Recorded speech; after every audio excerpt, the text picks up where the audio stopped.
மேட்டூர்ல வாழ்கிற மான தமிழர்கள் நீங்க சொல்லுங்க.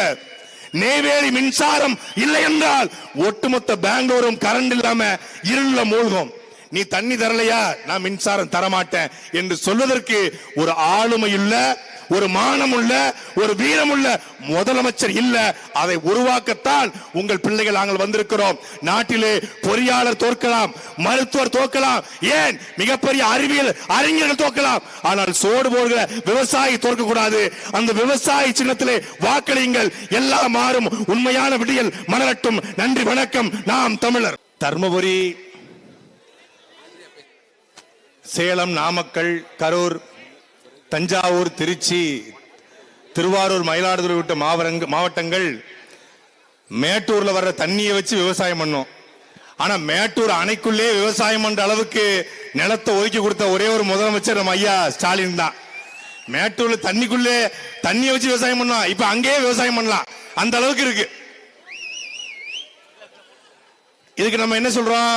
கர்நாடகாவில் வாழ்கிற சீதாராமையாவை கண்டிக்கிறோம், சிவகுமாரை கண்டிக்கிறோம், கர்நாடக அரசை கண்டிக்கிறோம். கன்னட அரசை கண்டித்து கண்டன ஆர்ப்பாட்டம். உண்மையிலே யாரை கண்டிக்கணும்? நம்ம தாத்தாவுக்கு 4 ஏக்கர், நம்ம அப்பாவுக்கு 2 ஏக்கர், நம்ம பெரியப்பாவுக்கு 2 ஏக்கர் எழுதி கொடுத்துறாரு. ஒரே பம்பு செட்டு, 12 மணி நேரம் பெரியப்பாவுடைய 2 ஏக்கருக்கு தண்ணி பாயுது.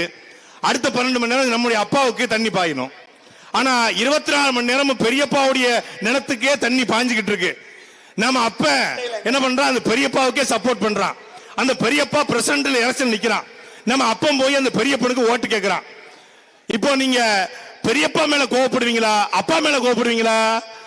நம்ம அப்பனுக்கு கோட்டு வாங்கி கொடுத்து, கோழி பிரியாணி வாங்கி கொடுத்து, நம்ம அப்பா நிலத்தையும் அவன் எழுதி வாங்கிட்டு தண்ணியும் கொடுக்காம நம்ம பெரியப்ப ஏமாத்தினா, பெரியப்பனை தூக்கி போட்டு மிதிக்கிறதை விட பெரியப்பனுடைய துரோகத்துக்கு துணை போகிற அப்பனை தான் முதல்ல தூக்கி போட்டு மிதிக்கணும். அப்போ காவிரியில தண்ணி தர மறுக்கிற காங்கிரசுக்கு துணை போகிற திமுகவை தான் முதல்ல தூக்கி போட்டு மிதிக்கணும். எல்லாரும் சொல்றான் ரஜினிகாந்த் கண்டீங்க, ரஜினிகாந்த் போய் இங்க இருக்கிற கர்நாடகாவில் போய் காவிரியில தண்ணி வாங்கி கொடுக்க சொல்றான். ரஜினிகாந்துக்கும் கர்நாடகத்துக்கும் ரஜினிகாந்துக்கும் காவிரிக்கு என்ன சம்பந்தம்? ரஜினிகாந்த் போய் கர்நாடகா காங்கிரசுக்கு ஓட்டு கேட்டாரா? கர்நாடகாவிலே சீதாராமையா வந்தால் தண்ணீர் விட மாட்டார் என்று தெரியும்.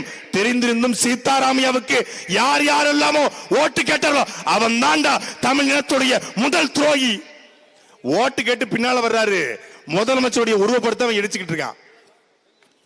முதலமைச்சருடைய படத்தை போட்டு செருப்பு மாலை போடுறான். முதலமைச்சர் செத்து போயிட்டாரும் பாலையில தூக்கி போயிட்டு இருக்கான். நம்ம பேசினா வழக்கு போட்டுருவான், அவதூறு போடுவான், குண்டாஸ் போடுவான். ஆனா கர்நாடகாவில் செருப்பு மாலை போட்டு, நாய்க்கு மாலை போட்டு பாட கட்டுறான். ஒரு வார்த்தை கூட கண்டித்து பேசுவதற்கு திமுக மானமுள்ள ஒருத்தன் இல்ல. அப்ப காவிரியில தண்ணீர் வர வேண்டும் என்றால் அதுக்கு என்ன வாய்ப்பு இருக்கிறது? ஒரே ஒரு வாய்ப்பு தான். இன்றைக்கு தமிழ்நாடு முதலமைச்சர் இருந்த இடத்துல பிரபாகரனுடைய பிள்ளை எங்களுடைய அண்ணன் செந்தமிழன் சீமான் இருந்தா அவன் தண்ணி தரமாட்டேன்னு சொல்ல முடியுமா? சொல்லுங்க.